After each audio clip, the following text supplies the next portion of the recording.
Welcome everyone to the Washington State premiere showing of an amazing documentary film, Unseen: How We're Failing Our Parent Caregivers.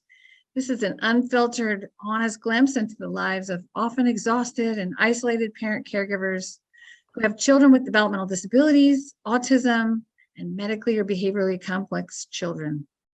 We're glad you've joined us here tonight. My name is Stacy Dim, and I'm the Executive Director of the ARC of Washington State. I'll be your host for this showing, and many, many, many wonderful kudos to Clallam Mosaic, who brought this film to our attention and are the logistical wizards making sure we could air this film across the state. A little later on, you will meet our moderator, Luis Mendoza from the Washington State Fathers Network, who will facilitate a panel of parents and researchers talking about how this film's message resonates with our families across Washington.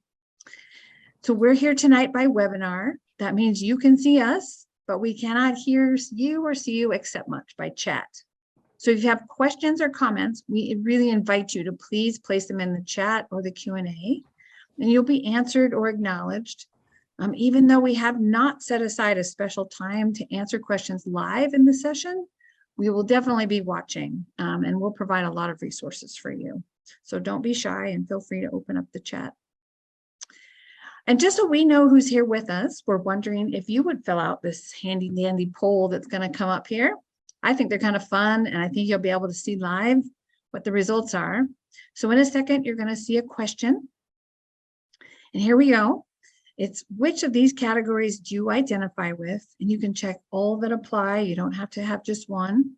So there's family caregiver unpaid, family caregiver paid, family of a person with disability, unpaid non-family caregiver, paid non-family caregiver, a self-advocate or person with a disability, a friend of a person with a disability, support professional and or agency representative, a legislator, or other. And hopefully you can see it's starting to populate. Priya, just let me know when it seems like it's starting to slow down. And I don't think I can see the results tonight. Oh, there we go. So that you can see who's in the room. Super exciting. We have a lot of family members here tonight. That's the majority. And a lot of support professionals and agency representatives. So thank you for letting us know that. So right before we start this film, we have put together a short video montage of Washington families who wanted to share their own reflections on raising a child with developmental disabilities. You'll see some of these families on our panels over the next 2 days of showing, tonight and tomorrow. We're grateful that they were willing to join us and let us meet their families and tell us a little more about their own caregiving journey. So here we go. We're going to launch the Washington Voices video. I can tell everyone that everything changes in a heartbeat when that diagnosis is given to the family. My children, whom I adore more than anything, both of them, needed a functional parent, and I was the only parent that they had. Parenting on one hand, and there's caregiving on the other hand, and those are two separate things. And I think often part of the challenge of having when we think about like disability supports and disability services and how we can support families of kids with disabilities and families of people with disabilities of all ages, we often like lump this family relationship, you know, whether it's the parent or the sibling or whatever it is, with this aspect of caregiving. And for us, like parenting is a joy. Caregiving is a job. I had called a caregiving agency trying to get a caregiver, and they said it takes at least a week to get set up to have an account with that agency. Our agency never offered anything to try to help us. This is my 5-year-old Charlie. Can you say hi? Hi. Nice to meet you. Okay, bye. See you later. That was Charlie, and he is autistic, and he's 5 years old, and he is thriving in his preschool class. You also run the real risk of having one at least parent drop out of the workforce to be able to give full-time care to the child with developmental disabilities. I stopped going to work. I stopped going to school.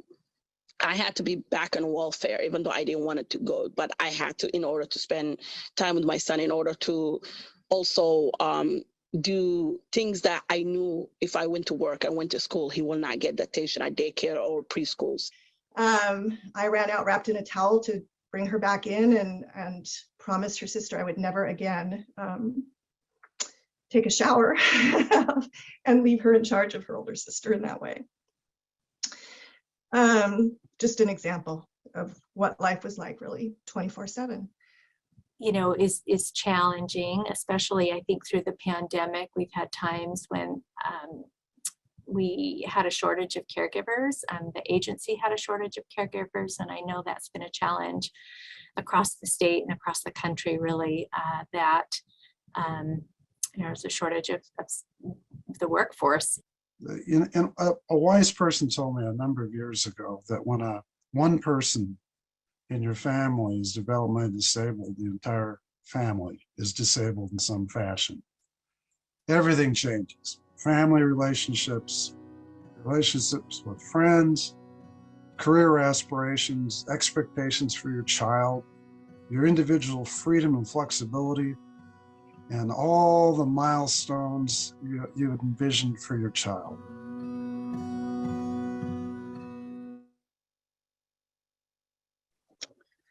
Wow, I just want to say thanks to our Washington State families who are kind enough to share their thoughts and lived experiences with us.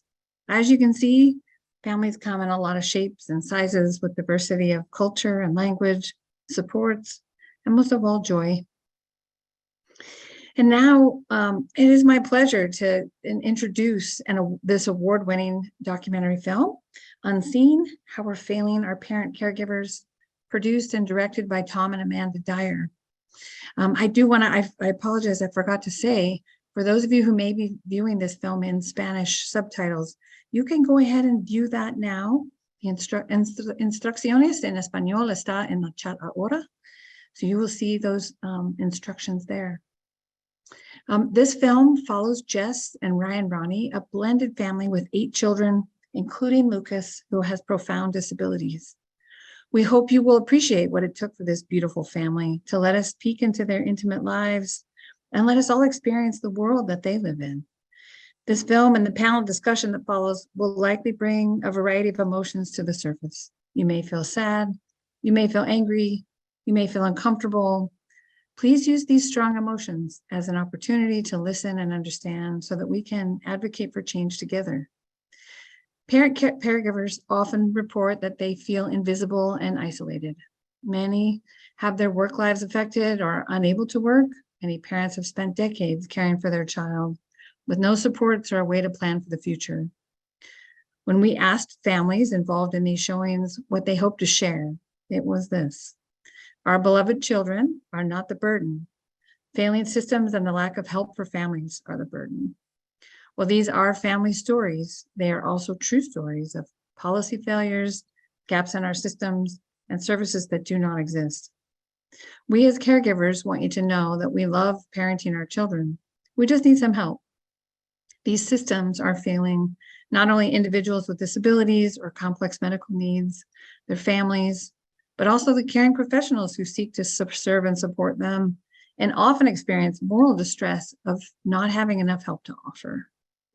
Our wish is that everyone attending these screenings, parents and caregivers, professionals, elected officials, self-advocates who experience disabilities, and community members will truly join us in truly hearing and believing these stories and will be driven to help us change the situation. This film shares the raw truth about the challenges faced by many family caregivers. This is not a film about the lived experiences of individuals with intellectual and developmental disabilities, whose truths we also honor. It portrays the parent experience. Please watch with us, let yourself feel what emotions you have, and please carry those emotions forward and use them to partner with us to drive some real change, because we need you. So once again, a quick note before we roll the film. This is available for full play in Spanish. Well,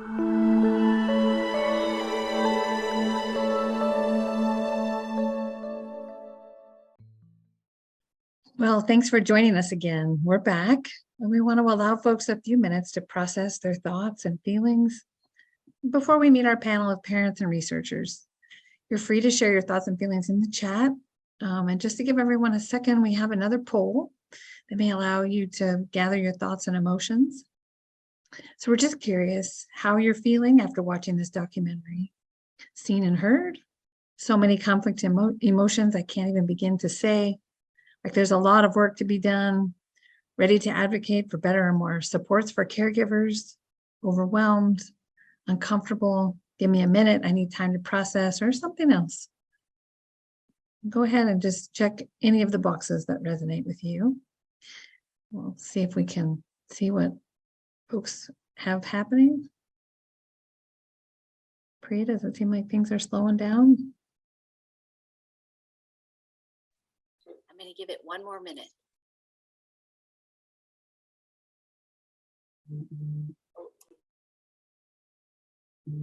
Great. Well, let's see what people have registered. Okay. We thank everyone for that input. As you can see, we all bring to this film our own lens and experience, and we may all react differently and take away our own acknowledgement or feel a call to action, whether that's just a feeling that I've been seen and heard among others with similar experiences, a feeling we can do this another day without feeling alone in this journey, or urging our state to better support caregivers and their loved ones across their lifetimes.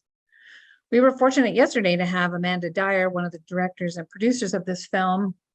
Her interview will be posted on Clallam Mosaic's website in a few days, and we just encourage you to watch why they made this film and how they included Lucas and his family in the film decisions. It was really great to hear. And now I'd like to turn this event over to our very skilled facilitator, Luis Mendoza, and our panelist members. Luis is the executive director of the Washington State Fathers Network, and he's listened to hundreds of dads and families tell their stories and talk about the role of fathers in raising a child with disabilities. Luis, take it away. Thank you for that introduction, Stacy. Hello, everyone. Thank you for joining us tonight. As the moderator for today's panel, I want to give you a brief overview of how this is going to work and what we hope to accomplish. Our purpose with this panel session are to reinforce the message of the film that caregivers feel unseen and are lacking crucial supports. Have you hear from diverse local voices to show how this issue affects families across different diagnoses and social and cultural backgrounds within our own state. Convey clearly that it is not our children or people with disabilities who are the burden. It is the lack of support that is the burden. Put faces and names to real people in our communities, the children and their families who are struggling and unseen, which will help those of you who feel unseen to know that you are not alone in your struggle. And to call out concrete recommendations for policy changes or supports that would help families like the caregivers you're about to hear from.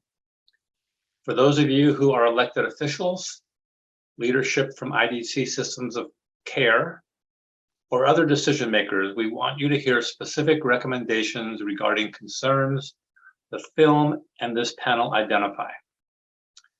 We have 4 questions for our caregiver panelists, and each will in turn answer each question succinctly. We also have a researcher on our panel who will briefly tie her work to the support needs of parents and family caregivers. The research papers of the researchers who are on our panels over these 3 days can be seen on the Clallam Mosaic website, which I don't know if it's been posted in the chat yet, but I'll ask one of our wonderful tech support people to put that in the chat for you. And if you haven't already, please follow the chat. There's some really good information that'll be posted there. And to get us started, I'd like to introduce today's panel. Joining us today are parent Amy Berkheimer, who works for the Parent to Parent program in Yakima, parent Whitney Storr, parent Jason Hendrickson, parent Joy Gaynor, who is a family advocate at Seattle Children's Hospital Autism Center, parent Malika Mayapen, and researcher Sandra Marquis, who is the parent of an adult with multiple disabilities, a PhD and researcher at the University of British Columbia, and adjunct assistant professor at the University of Victoria, where she teaches disability studies. And we're going to start asking our questions now. Amy, I'm going to ask you to go first, and then we'll give everybody a chance to have a turn. So question one, please tell us very briefly about your family's caregiving situation and what feelings you have after watching this documentary. Thank you, Louis. Hello, my name is Amy, and I am married. My husband Lonnie and I have a 17-year-old son, and Eli has cerebral palsy. His brain injury at birth has affected him greatly, and he has mobility issues, communication issues, and he's medically complex. He's 24/7 care, and for a long time it was just us. We have had caregivers in our home helping us throughout the years. They're a great help, but they also, it's a different adjustment for your life having someone in your home like that. But we realized how important it was to get that help because we couldn't do it all alone forever. And as he's gotten older, it's definitely becoming more challenging. We are older parents, and so things are progressing quickly as he ages and we age, making our situation even more interesting. Watching the film just makes me know that I'm not alone. Breaks my heart that there's so many of us going through this, and makes me hopeful that this film will help make changes where it's needed. Thank you, Amy. Whitney and Jason, take a turn, please. Yeah, hi. Whitney and Jason, we have one son. He's 4 years old. His name is Malachi. We live in Linwood, right outside of Seattle. Malachi he's a medically complex guy. He was born with a condition called spina bifida and also hydrocephalus. And congenital heart defects. He had holes in his heart. He has, sorry, it's told to increase my volume. He has epilepsy. He's a wheelchair user. He has a trach and ventilator and feeding tubes. So it's 24/7 care. And we are really the only caregivers. We are the skilled nurses. That it's hard. It requires a lot. We both have been working from home, mainly because that is what we have to do in order to provide 24/7 care. And I recently resigned from my job because his needs are just increasing at a rate that is outpacing both of our ability to continue in the workforce. And so that's kind of our caregiving situation. I like this film because it's honest, it's true, it is really, we felt so many connections to our own caregiving story, and so many overlaps. What do you think? Yeah. Took the words out of my mouth. Explained everything. It was very well done. And of course, even the parents pre-film, explain everything. So. Yeah. Great. Thank you very much.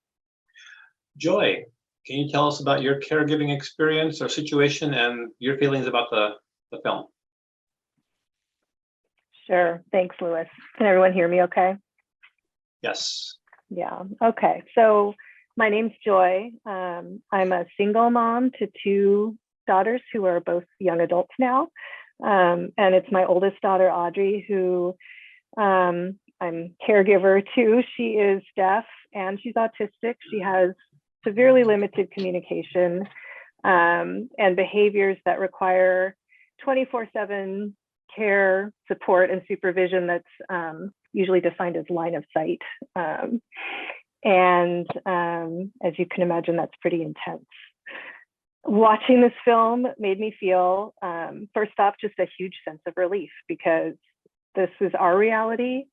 It's scary to talk about how hard that kind of caregiving is, partly because it feels like people just can't handle it, can't handle hearing about that. And also you're afraid people are going to judge you. You're afraid people are going to think if you tell these truths that you don't love your child, and nothing could be further from the truth. Thank you.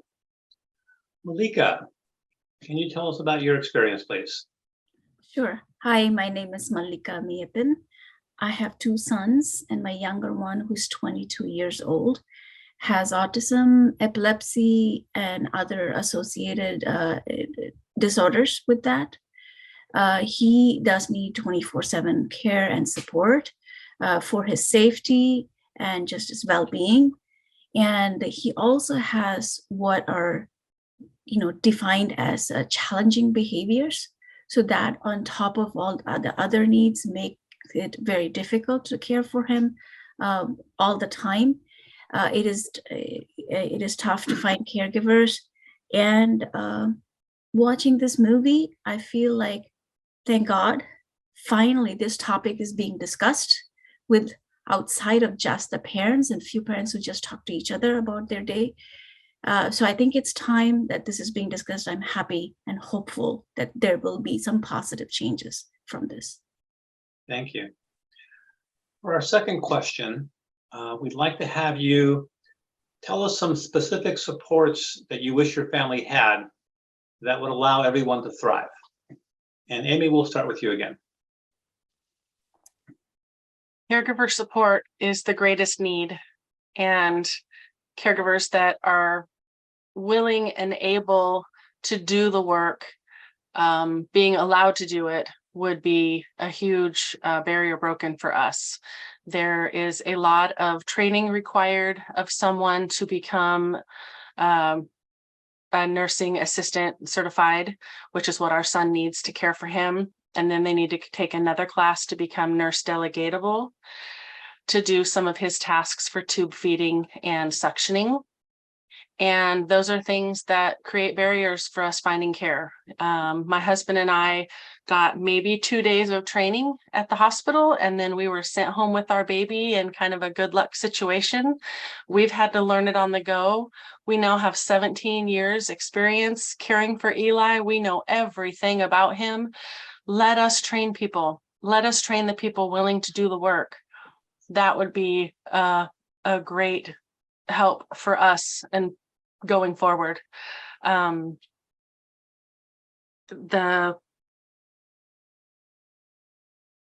requirements, the training that they do go through is about caring for adults. There's no pediatric piece to the training. There's no medical aspect to the training. And so even when the nurse comes in to delegate our person, it's still us showing the person how to do it. It's not like the nurse is coming in and training a person for us.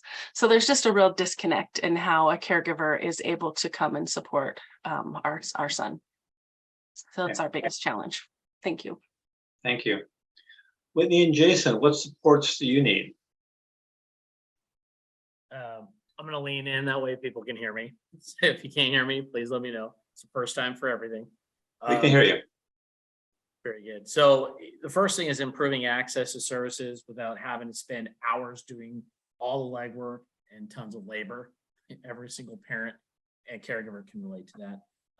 Guaranteed automatic access to Medicaid for kids with disabilities, TEFRA or Katie Beckett, what we're familiar with. And then, lastly, we need compensation for parent caregivers for the medical tasks and the care that they are performing in the home. I can tell you right now, it's way more than my full-time job or anybody else's full-time job. So it's just super important. Thank you. Whitney, do you want to add anything? We have a lot of luck and privilege in that we've both been able to work from home. And that really has been a game changer for us in caregiving. But we don't know if that'll be forever, right? You'd have no idea what your employment, future is going to look like. And so I think just more employers and more policies that create favorable employment opportunities for parent caregivers that allow for that flexibility, that allow for those reasonable accommodations that they talk about in the film, whether it's flex scheduling, work from home as a minor reasonable accommodation. Anything like that, I think, would benefit a lot of parent caregivers who have to take time off work and, you know, risk losing their job possibly because of it. That would be huge for the future and for all caregivers, I think. And I think the last thing too is I think it's a huge tag team effort between both parents, and you can't just have one parent. I'm full-time work, see you later, and the other parent is full-time stay-at-home mom. No, it's full-time stay-at-home mom, full-time stay-at-home dad, and work comes, you know, following that. So you just tag team it, and we're a team. Yeah. Thank you very much for sharing that. Joy, may I have you take a turn, please? Yeah, well, I can relate to everything that Amy and Whitney and Jason said already. In our case, Audrey doesn't live with me anymore. She's in supported living in a group home. And I asked for that placement for her when she was just 15, which was the hardest decision I've ever made. But I felt like I didn't have a choice. The support that we were getting at home through DDA was not enough anymore. You know, a couple weeks of respite does not make up for 351 other nights in the year that you're not getting any sleep. And even though we were doing all the therapies for her and she was making progress, she was getting bigger and stronger. And as a family, we were losing ground. So getting that support was more than just about like getting more free time, having Audrey live elsewhere. It was the physical and emotional well-being of our whole family. By the time Audrey moved out, her little sister was having significant mental health issues. I didn't even know the extent of those issues until after Audrey was away. And her sister kept it hidden because she knew that Audrey's needs took all my energy and focus, and she loves Audrey. So that impact was huge. And what I want to add to that is by getting residential placement, our family is kind of an exception. There are so many more families in this state who need supported living for their loved one with intellectual or developmental disabilities who are not getting it. There's families in crisis whose children have such high needs that none of the residential placements in our state will serve them. I see this in my role as a family advocate at Seattle Children's Autism Center regularly, and kids with IDD are being sent out of state at record levels because our state doesn't have the service and supports that would let them stay in their homes and communities. What that also means is even though Audrey has a placement now, it feels precarious. She is safe and her basic needs are being met, but she's more isolated than she should be. She's stuck at home too much. The staff don't always have the skills they need to take her out safely, to let her enjoy the community in the ways that she needs to with the support she needs. At one point, when I saw that Audrey was getting depressed from not getting out enough, that agency I advocated strongly with at the time for better supports. But instead of working with us and doing that for her, they told me she had to leave. They gave us notice. They said her needs were too high for them to serve and she had 2 weeks to move out. So now I'm really careful what I ask for. She's in a new placement, but I'm afraid she could get kicked out again if I advocate too strongly for things that the agency does not feel able to provide because they don't have the resources that they need. So what we need in our family is for Audrey to have a place to live and thrive and know that she'll be there no matter what. Agencies that have the resources to hire qualified caregivers and to train them, to give them ongoing robust training to support the people that they are working for and with. Because I can't do that. You know, I can probably not do it my whole life. I certainly can't do it for her whole life. So that's the key for us. Thank you very much. Malika. Sure. Take a turn. Thank you. I agree with one of the needs that everyone else has already brought up, which is, you know, ability to hire skilled caregivers, remove the barriers, give them higher pay so that is possible. Secondly, I also think that my son, as I previously mentioned, does have high needs or challenging behaviors. So I'm right at this moment where he was underserved by the school district. until June of this year. So I'm fresh into this new world where there is no support available. I'm on my own, sink or swim. And when I ask for support, I'm asked to do an assessment, which in my opinion is highly antiquated. It was developed for those with seniors and physical disabilities. And the questions assess my son based on that. And they say, well, he doesn't need a lot of care. That is farthest from the truth. I will give a specific example of where they say, does he need to feed himself? Like, can he not hold a spoon and put it in his mouth? Yes, he can, but he does not have the cognitive ability to know how not to choke on that food or not how to just put everything on the floor. So I still need to be with him throughout the time. And that is not taken into account in those assessments. And I don't even get what he should qualify for. So those assessments, when I ask the case manager, just say, well, that's just the way it is. I just have to follow the questions. And I don't blame them. I mean, that is the way it is. So I really request that those assessments be updated to the current population's needs and that are not being met. And also, just like the residential facilities, I think there are far few day centers, adult day centers, which is one of the choice when the school ends services. That is like one of the few choices, but the waiting list is so long, and because there are so few centers, so it is hard to get into a center. And if he does get in, it is the same as Joy mentioned. It is a highly precarious situation. I just never know when he's going to get kicked out because of his high need. I just heard from another parent a few days ago where her daughter got kicked out because of one simple incident, and they can't afford to do this because there is a long waiting list.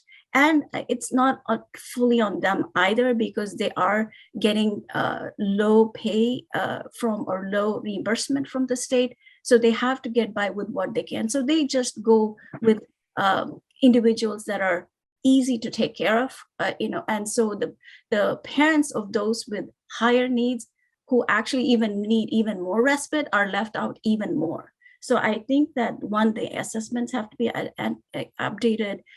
There should be funding for more adult day centers, just like the school is a right, and it is not a privilege, but it is a guarantee. I think an adult day center is also a guarantee that should be given after the school, so the parents can have some time to be sane and then be able to take care of them when they do come home after the day center. I think that's the minimum this Washington State should do for its constituents.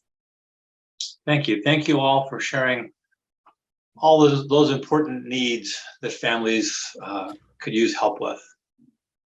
I think probably most of our audience knows how much you have to talk about. There's so much for you to say.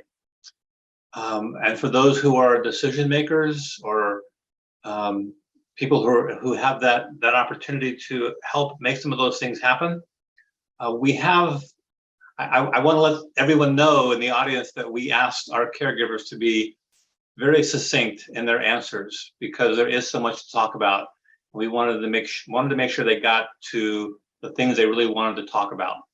But we have a couple of extra minutes, 2 or 3 extra minutes. And so I'm wondering if our panelists, after either hearing from the other panelists or thinking about it some more, have anything else they'd like to add to this piece.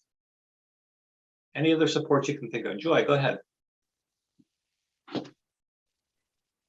Yeah, thinking about supports out in the community once school is done, hearing Malika talk about that triggered a memory from just earlier this week. The other thing that we need is for other agencies to serve, who serve our kids and our young adults, to be better funded with better training and more staffing.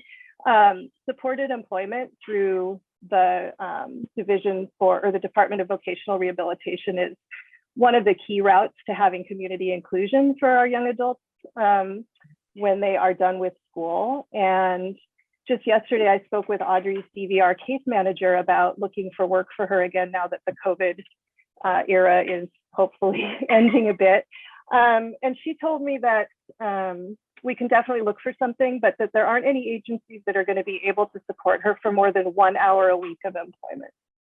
So we could be looking for a job that'll be an hour a week. An hour a week isn't a job. An hour a week is a joke. And that type of service needs to be much more robust, so that Audrey can get out in the world and see people and do things that she enjoys. Great, that's a great add-on. Anyone else care to contribute to any extra thoughts you have? Whitney, looks like you're going to say something. I'll lean forward again. Okay. You know, I think one of the things too is that for the services that are available, for the services that parent caregivers and their children qualify for, I think that there needs to be a larger degree of flexibility. Even for services that are available, it's very difficult to access them. It is difficult to get approved for them.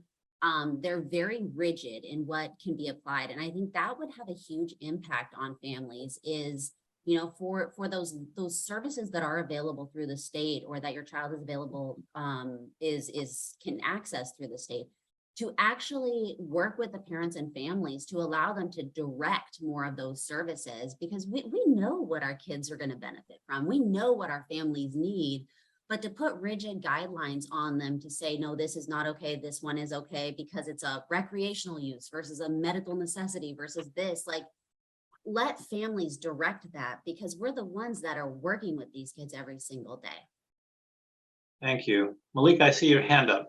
Yes, I just wanted to add one more thing, and is that some of those services or waivers are available only after a family has gone into a crisis. Well, as parents, we do our every best and even more to avoid the crisis. So that alone is a crisis. But we are in crisis mode all the time just because a crisis hasn't happened. There are parents who say, I'm going to make a crisis happen just to get the waiver. And that's a sorry situation to be in, you know, in this state for any country. Thank you. Let's move on to question 3. And now we want to give you a chance to perhaps brag about your kids, but maybe give us a little bit more information about them. We've heard many times today that our children are not the burden. The burden is the lack of services and supports to help families like yours. So please tell us about your child's skills, their strengths, and some of the joys of parenting this person. Amy, we'll keep the same order, so go ahead. I think my husband and I would agree that parenting Eli is the best thing that ever happened to us. He's the light of our life and just the sweetest boy we've ever known. We feel lucky to have him. He is very affected by his disability, though, and has no communication other than different cries. And he does make choices of what he wants to watch. That's his biggest joy in life, is watching his movies and listening to certain things. So he mostly is in a bed in his room, and we have 2 iPads on either side. We've got a little iPod attached to the side, and then we have a TV that he can see through the window of his bed. So that's how he can make some choices of what he wants to watch. He will let us know if he hates something. It's taken us years to figure out which movies he loves and which ones he hates. They make him laugh, they make him cry. So we're pretty in tune to those things. He has different cries for when he's in pain versus when he's happy. He's chatty Charlie when he's happy and hollering and hooting and laughing. And, you know, hearing him do that and seeing him smile is really the energy that my husband and I need to keep going. When he's having a bad day and we don't get any smiles out of him, it sucks the life out of us because we know something's up. And so we have been very homebound through the COVID situation, feeling it would be very, very hard on him if he were to get it. I think it would have been in the early days. It finally did hit our house earlier this year, and we all came through it, and we're very thankful for that. But we're slowly starting to go out to the community again. He's gone to the store once. And but yeah, like the movie said, the lady in the movie, we lived our life in quarantine every winter. most of Eli's life because he got so sick from RSV. And so for us, quarantine wasn't a whole lot different. It just meant everybody else was doing it too. So, but yeah, we just are making our home our center of our universe and a place that is great for Eli to hang out, and people can come visit us here because we can't really travel with him anymore. Yeah, thank you very much. Whitney and Jason, what can we hear from you? Okay, let me know if you can hear me again. You're leaning in and we can hear you. Okay, good. I echo what Amy just talked about, and with Eli, it's the same thing.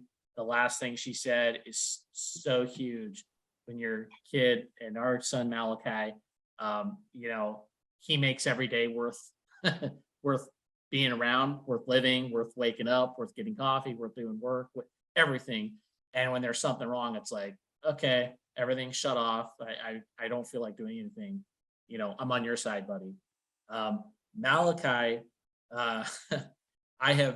I've been all over the world. I've been in the military and everything, and he has scared me in more times than I care to talk about, but I wouldn't have it any other way, because when I think about him, it's just, you know, everything else becomes moot. All the problems become moot, all the insurance questions, all the frustrations, all the yelling and getting dad angry at other people who aren't doing their job. It just goes away, and we start focusing on him. Some of the things Malachi does, it's just, you know, one day he's just relaxing and chilling out, and you turn your back and the toddler's gone. And he's into the shoes, and he's into the dab markers, and he's into the crayons.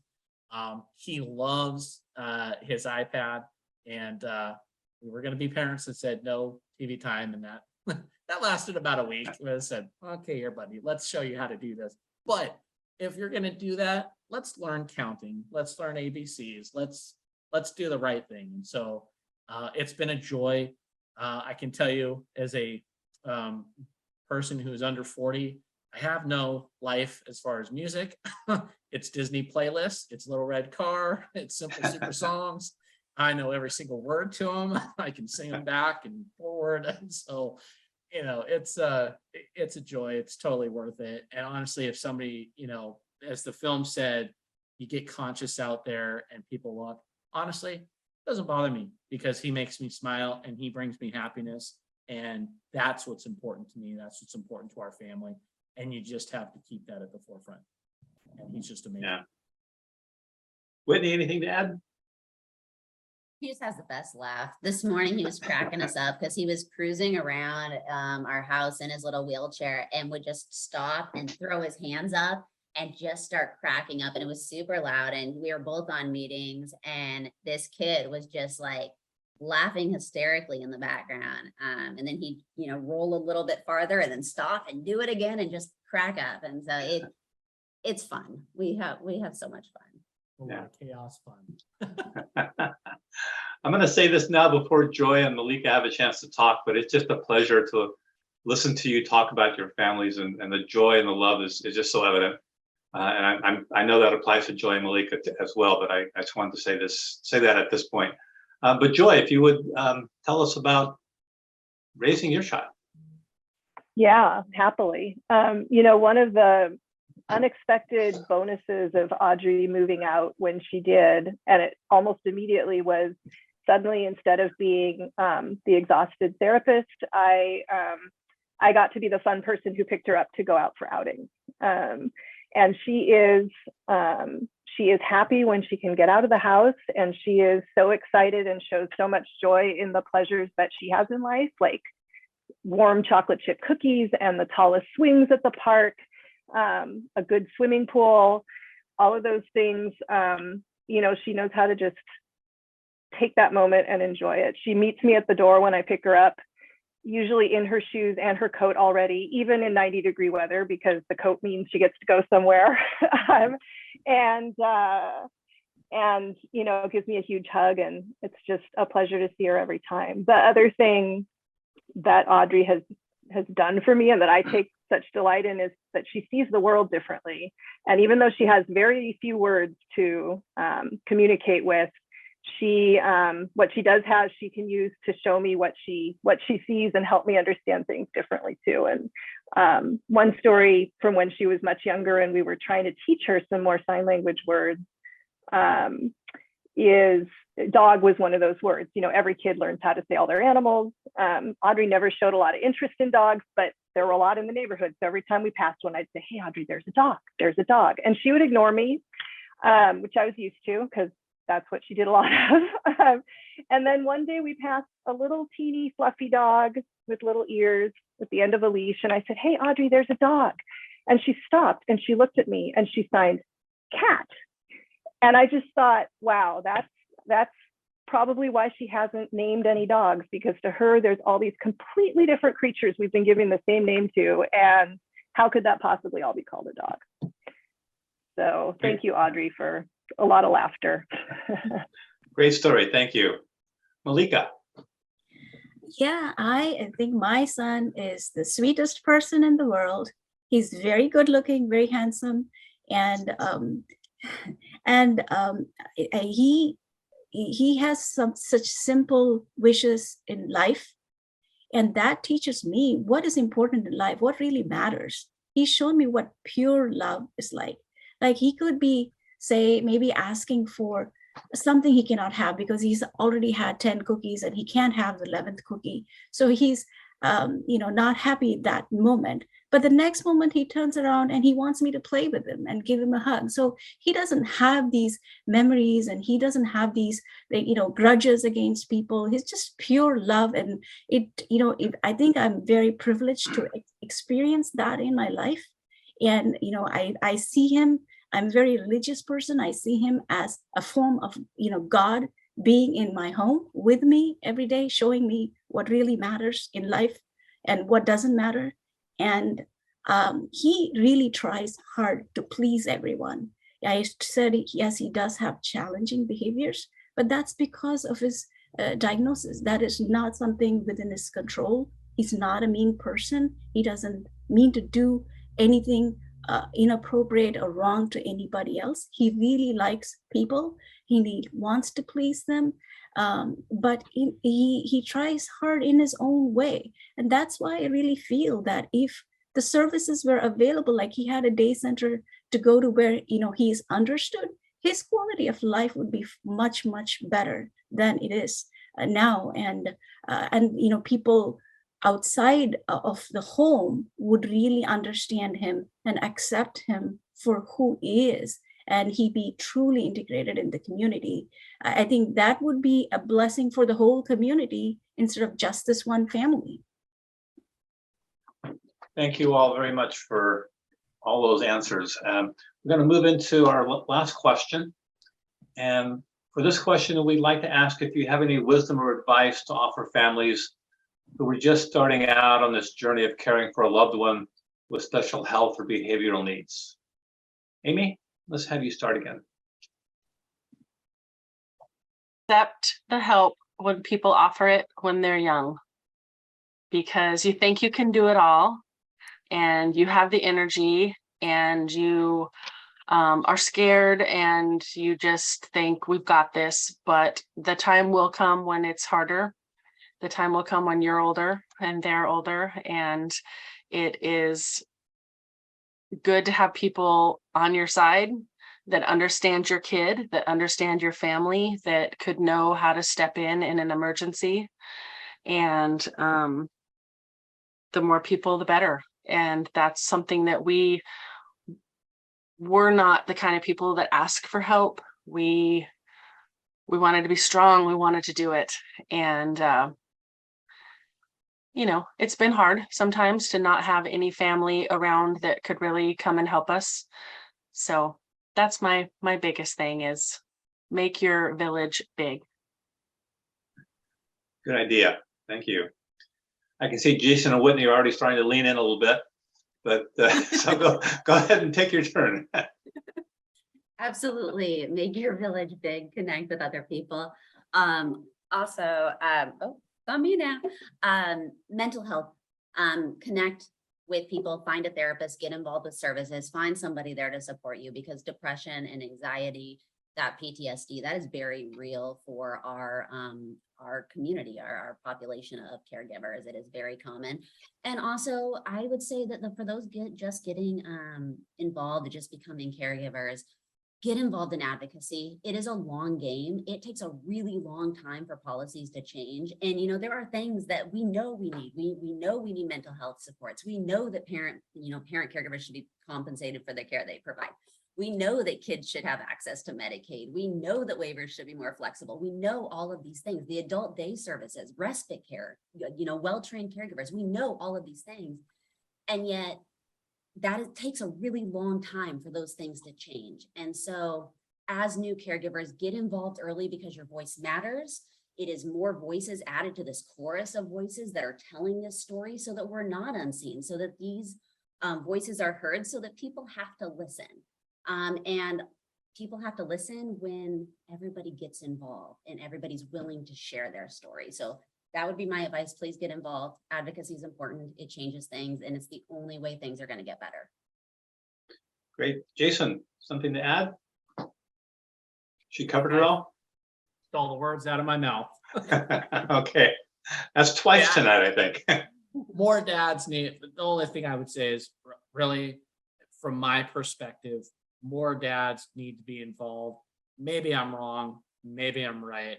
But honestly, as a guy and a perspective of a guy, we need to be involved. We need to be part of the family and part of the teamwork. And no more passing the buck, no more 50% you and 20% me. It is 100% me and 100% you. And, that's just, we're a team, and that's what you got to do when you have that team, I should say. Yeah, as the director of the Fathers Network, working with dads who have kids with disabilities, I can only say I'm glad you said that. Thank you. Joy, go ahead, please.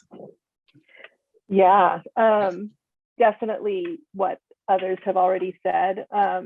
I would also add, so one of the pieces of advice that I got very early on our journey that I have never forgotten and that guided me along the way quite a bit was some other parent in a support group who said, remember, you're on Audrey's time now.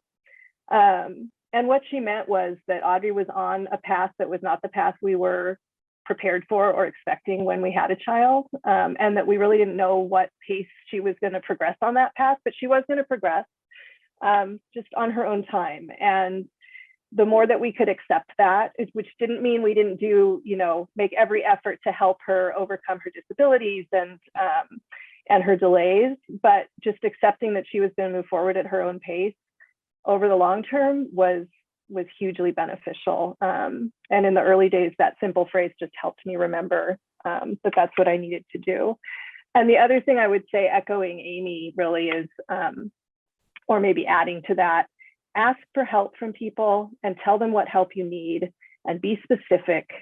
And yes, it's scary. And yes, some people are going to kind of disappear from your life when you do that, or aren't going to come through in the ways that you are asking for. But other people are going to. And those people are going to form stronger bonds than you could have imagined. And they're going to be your community for a long time. And they're Audrey's community for a long time. So it's just important to be able to do that. And I didn't learn that lesson until pretty late. So I encourage people to do it sooner than I did. Good advice. Thank you. Malika, wisdom and advice to share, please. Sure. I am going to say that I understand when you're a newly diagnosed son or daughter, it's very overwhelming and very depressing. Totally understandable, but I'm not going to lie and say it's going to be easy later. But I will say that it becomes easier. And when you accept that this is the way that your son or daughter is different, they have different needs. And the sooner you accept that and start focusing the limited amount of time and energy that you do have on things that you can be doing for them, instead of thinking, oh, why me? Or why did this happen? Why couldn't it be different? They're all very valid thoughts, but I think it has been, in my personal opinion, for myself, very therapeutic for me to not think about that, but instead think of what can I do for him today? What is it that every little inch, everything counts. And sure, he doesn't have the regular milestones my other son had, like graduation or being able to go into prom or other things. But my younger son, he has his own milestones. Like the day he learned how to swim. I mean, that was a great thing, and now he has something he can do his whole life. So there are other things that'll happen. Celebrate the small successes, because that's what we will get, small successes, but they do add up and they do make a meaningful difference in the quality of life for the person who's totally dependent on you. You're all that they have. So make sure that you're available for them fully. So that is my advice. Great. Thank you very much. Again, I want to ask the group if you have anything else that you'd like to add. Maybe somebody else said something that reminded you of some other advice that you'd give. Any additional comments at this point?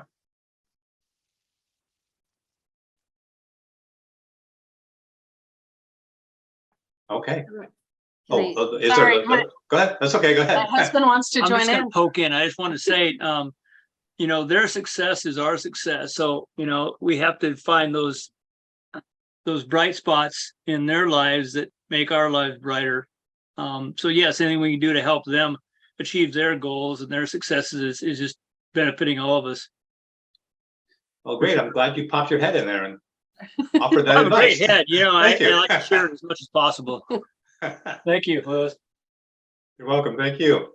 Whitney, you were going to say something, I believe. Yeah, I think especially for new caregivers to get involved in parent support groups. I mean, there are I think 14 organizations that were part of bringing this event together, and in other organizations around the state that have parent support groups. I know the Fathers Network has support groups in several counties, a lot of counties actually. And I think that's really important. It helps you find your people. And Amy mentioned it at the very beginning, building that support network. Parent support groups help a lot, especially when you're new. Yeah, I do want to point out that in the chat, there's been a link given to the sibling support SIP shops. A lot of good work being done there with siblings, and siblings oftentimes have a longer relationship with their sibling than even the parents do. So really important to consider that.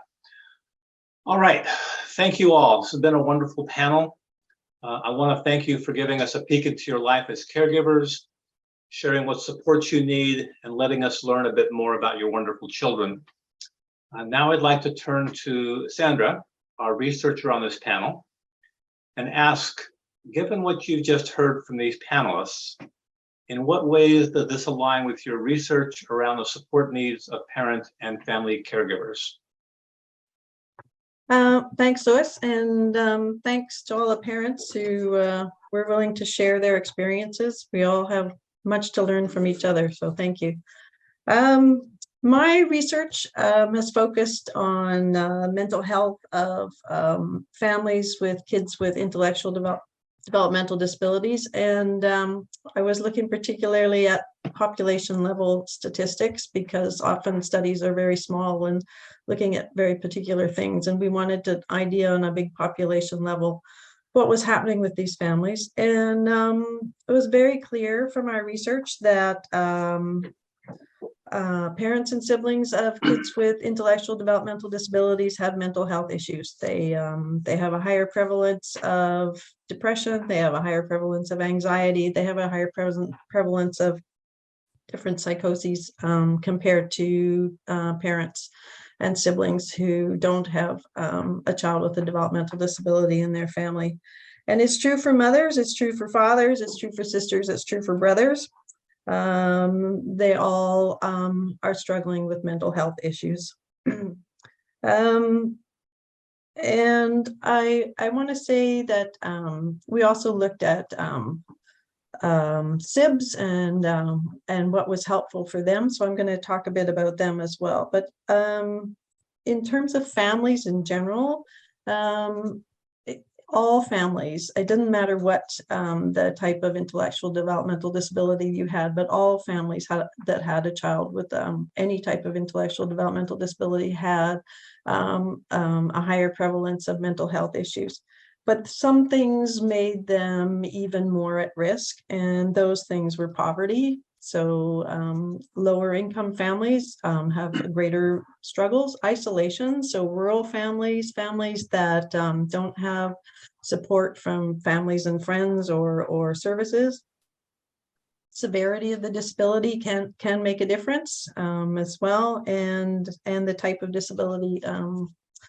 Some things are more obvious out there in the world than others, and families respond in different ways to what they see as criticism and judgment from other people. So something else that exacerbated mental health issues were just a lack of services. So lack of services, people having long wait lists or inaccessible services, that also added to stress and anxiety for many families, and that's certainly come very clear through the video that we saw and also from parents' experiences. So what do families need? What do we know that families need? I think Jess in the video said the very first thing very clearly, and that is it begins with seeing us. So families that feel seen, feel recognized, their needs are recognized and accepted.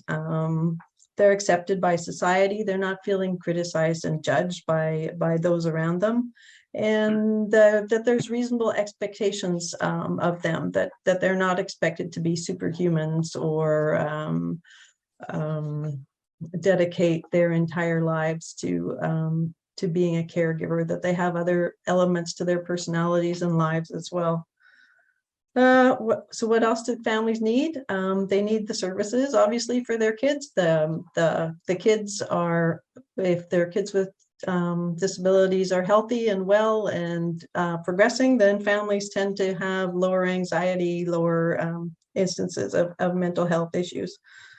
And I just want to make a comment about advocacy, and I agree something with advocacy. Obviously, this whole topic around today is about advocacy and advocating, and families do a lot of advocacy. And part of recognizing the needs of families is also recognizing the time that is spent in that advocacy, and ensuring that families are not having to spend precious family time constantly having to advocate for services or an addition to services or a change in services. And one of the things that's also clear from our research is that transition times are really difficult for families.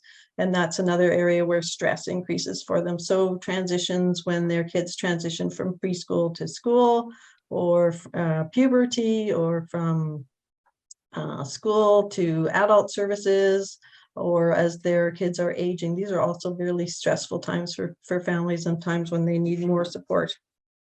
Respite comes up time and time again as something that's essential for family mental health. Just a time to parent your other children without the person with intellectual disability there. Just parent time for partners to spend time together. I mean, those important for all relationships and all families, but particularly important when people are under a lot of stress. Support groups. Somebody talked about support groups, and certainly moms need support, dads need support, and siblings need support. And I think it came out that sometimes siblings don't want to express their needs because they know how hard their parents are already working.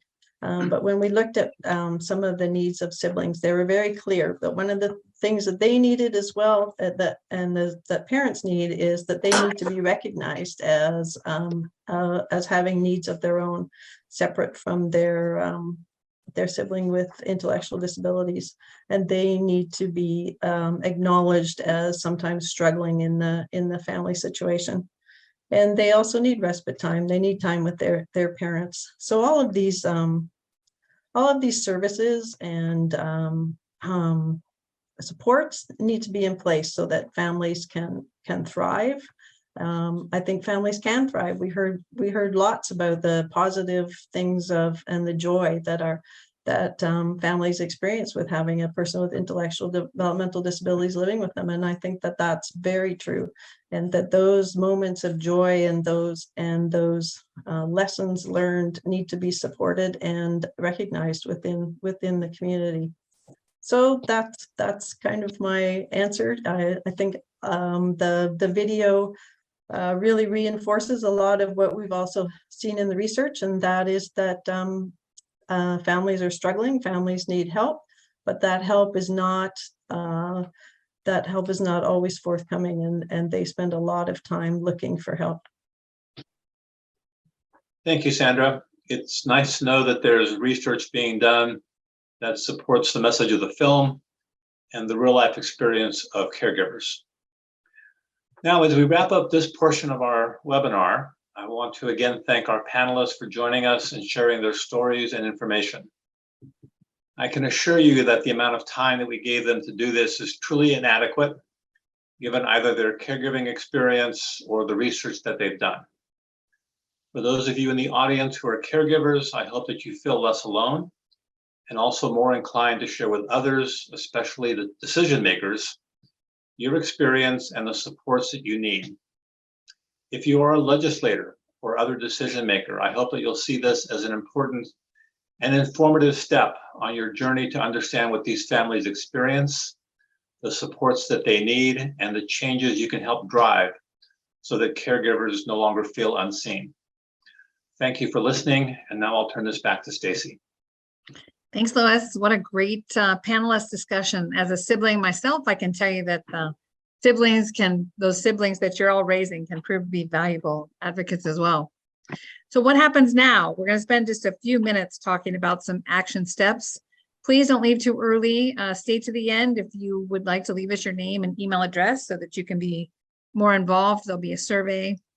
We have a slide up for families. So how can families get engaged and get involved? They can sign up to receive action alerts and emails from the ARC and any of the 14 sponsoring organizations that are featured here on this slide. We are all engaged and involved, and we want you all to be connected and connected to us. Just as you've done tonight, many of these panelists, or you've seen these panelists do, share your story with legislators. Your legislator will be much more responsive if they have a relationship with you and your family member. It's all about relationships. And if you could share even in just in a few minutes why it's important that they pay attention to our system, it will make a big difference. Join your local parent or family coalition. We have them across the state.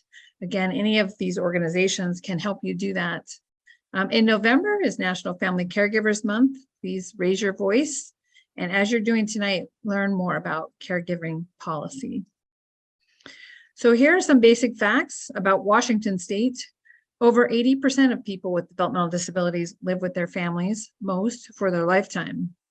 We have over 2,100 senior family caregivers still caring for their son or daughter, many well into their 70s, 80s, and 90s, with no way to plan for their child's future when they can no longer provide care. Nationally, 1 in 5 people have been waiting for over 10 years for services.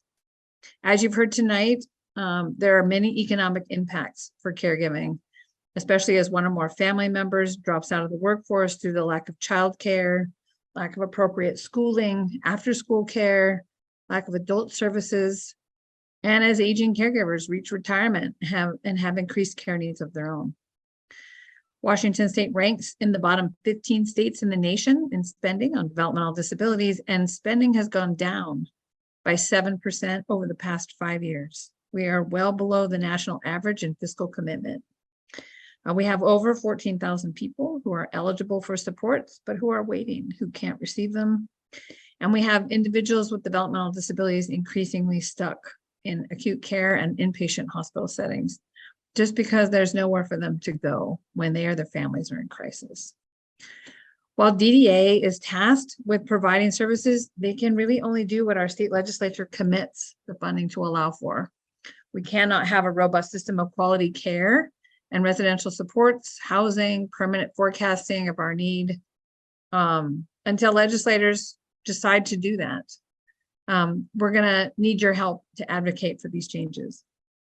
So here are some quick and easy priorities for this legislative session that's coming up, January through April. It's a big biennium budget session, and we're asking for a big commitment from legislators. First of all, fund a November courtesy caseload forecast that's coming out. And as parents, you don't really need to know what that means. Legislators who are listening tonight, they absolutely know what this means. This is very clear data about how many people, what the need is, what services they could receive, and what it would cost. And we are asking for the first time this forecast has come out for legislators to fund it.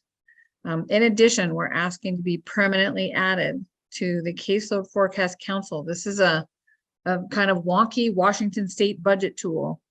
Just like you all put your own budgets together, you prioritize what comes first, your rent, your car, groceries. Legislators do the same thing, and they do it with human services through this special council. And developmental disabilities is not included and never has been. Unlike with education, prisons, foster care, services for our aging seniors, developmental disabilities, home and community-based waivers belongs in that forecast. It protects us from cuts and it puts us at the front of the state budget.